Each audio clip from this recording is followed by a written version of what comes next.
West Ham never seem to bloody learn. Look, for a lot of this video to make any sense, you're going to have to go and watch Gio's video earlier on. And yeah, it's over on the main channel. He speaks with a Danish in the know, seems to know the intricacies of the Ibrahim Osman deal. Let me just break something down for you now because it's got very, very complicated.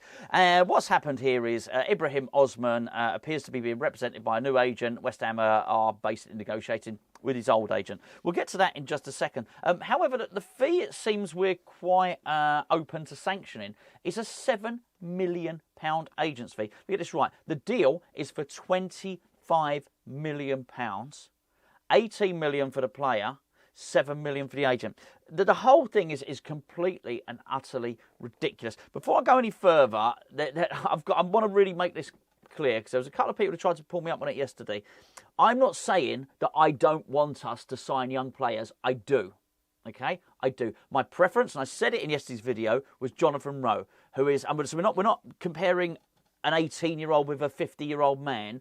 Jonathan Rowe is 6 months older than Ibrahim Osman. I think he's probably the better punt, and he's not involved in all these complications. Let me just make that. I absolutely think we should be investing in young players and for the future.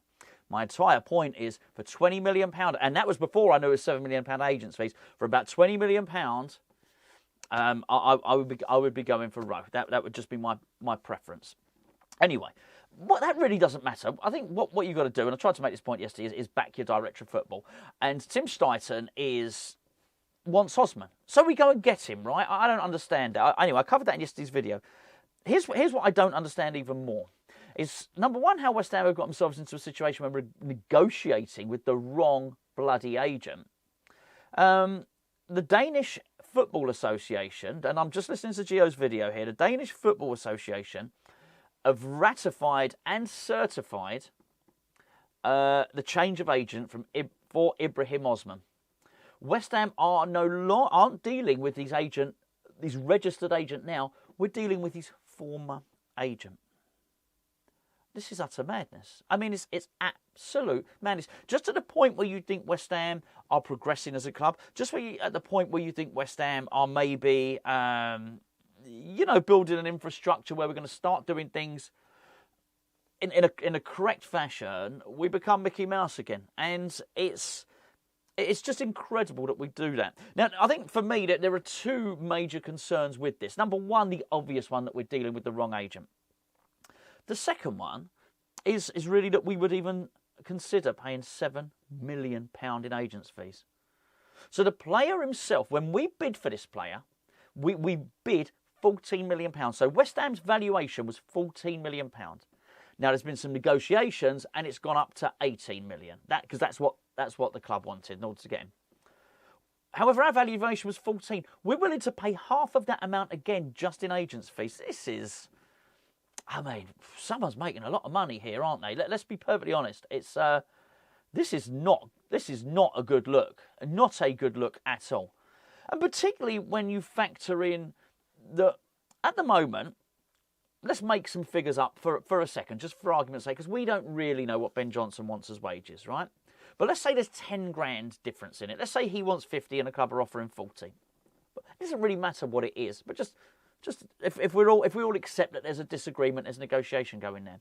And West Ham don't want to budge, we don't want to pay him any more. So somebody that's been at our club since he was 8, who ticks all the boxes in terms of homegrown player, squad ready, comes through the academy, all of that stuff when you're registering your squad with the Premier League and registering your squad with UEFA, he ticks all those boxes. He's been good form this season as well. We're not prepared to pay him an extra whatever it might be, 10 grand a week or something like that. Yet we're willing to give agents £7 million to sign a player we'd originally valued at 14 million, who's completely unproven. So in yesterday's video, there were little tidbits which people were taking out, and so I felt like, sort of, they were picking out little things that I'd said that weren't overly reflective of what I was saying. So let me just make this clear. I think that Tim Steidten should be able to pick the players. I think when you undermine him, I think it's a dodgy thing to do. I want young players. I absolutely think you should gamble and you should invest money in young players. Okay? That's absolutely what I think. However, I do think that when you do that, it's a gamble. So I think there should be money for players that are a gamble, and then there should be money for players that are a sure thing. Michael Elise, for instance, Roy Hodgson's just been doing his press conference. He's been talking about him. If we were to go and buy him, all right, he's got an injury record. Maybe it's not the best example, but he is not a gamble. He is Premier League proven. He's really good. He's a fantastic player. The fact of the matter is, we do not know whether Ibrahim Osman, whether Jack Clark's possibly a little bit different because I know he was at Tottenham and all the rest of it, Jonathan Rowe or anyone else is going to work out. So you have punt money. What you don't do is pay I might pay an agent £7 million to get, I don't know, a world-class star over the line. I absolutely get it. But I don't understand why West Ham are doing this.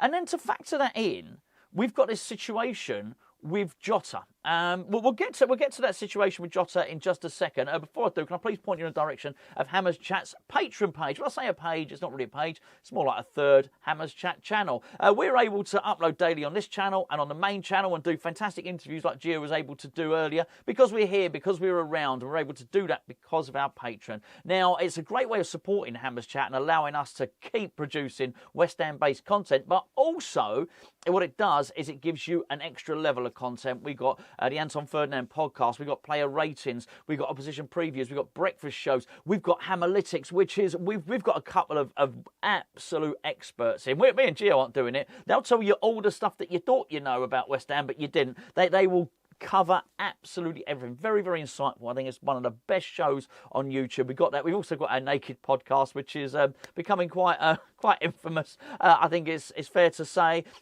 Discounts at our store, tickets to games, signed shirt giveaways. We have got so much. Check it out. We've got a free trial running at the moment. It's a free 7-day trial. Check it out. If you don't like it, you can just cancel the subscription and then you won't be charged a penny. Let's just get to Jota. Here's the situation with Jota. Jota is earning £200,000 a week. He moved from Celtic to Al-Ittihad for, I think it's about 30 million euros, whatever that is in sterling.